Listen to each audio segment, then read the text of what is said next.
ஆச்சி மசாலா எந்த சமையலும் ருசி தேடும் ரகசியம் 20 ரூபாய். ஆளுநர் உரைக்கு மதிமுக பொதுச் செயலாளர் வைகோ பாராட்டு தெரிவித்திருக்கிறார் அப்படிங்கிறத பார்க்கிறோம்.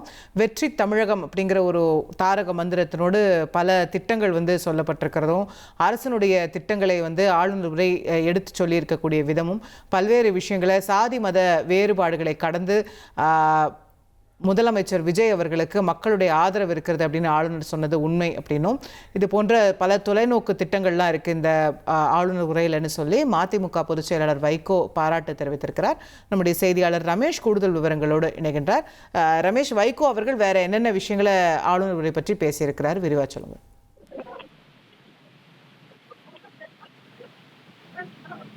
ஆளுநர் உரைக்கு மதிமுக பொதுச் செயலாளர் வைகோ பாராட்டு தெரிவித்திருக்கிறார்.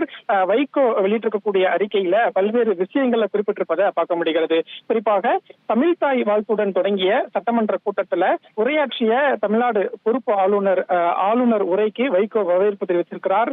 ஜாதி மத வேறுபாடுகளை கடந்து பணம் பலத்தை முறியடித்து தமிழக வெற்றி கழகம் பெரும் ஆதரவை தமிழக மக்கள் அளித்துள்ளனர் என்று ஆளுநர் சுட்டிக்காட்டியிருப்பது உண்மையான ஒன்று அப்படின்னு வைகோ அந்த அறிக்கையில சொல்லியிருக்கிறாரு.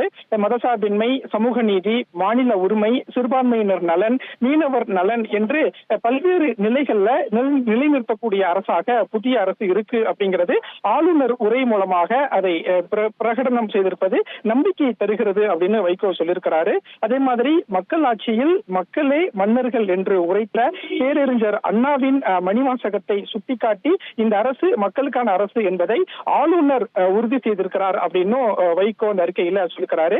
2031 இந்தியாவின் முன்மாதிரி மாநிலமாக மாற்றுவதற்கு வெற்றி தமிழகம் என்ற பெயரில் தொலைநோக்கு திட்டங்கள் செயல்படுத்தப்படும் என்ற அறிவிப்பு பாராட்டத்தக்க ஒன்று அப்படின்னு வைகோ சொல்லியிருக்கிறத பார்க்க முடிகிறது.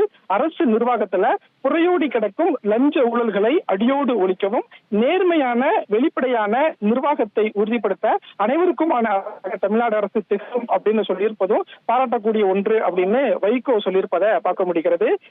மேலும் ஜோசப் விஜய் தலைமையிலான அரசின் தொலைநோக்கு பார்வையை ஆளுநர் உரை மூலம் வெளிப்படுத்தியிருப்பது பாராட்டத்தக்க ஒன்று அப்படின்னு வைகோவை பொறுத்த வரைக்கும் நேற்றைய தினம் முதலமைச்சரை சந்தித்திருந்தார். இந்த சந்திப்புக்கு பிறகு இன்றைக்கு ஆளுநர் உரையையும் வைகோ வரவேற்று பேசியிருப்பது அரசியல் வட்டாரத்திலேயும் முக்கியமான ஒன்றாக பார்க்கப்படுகிறது. ஆச்சி மசாலா எந்த சமையலும் ருசி தேடும் ரகசியம் 20 ரூபாய்.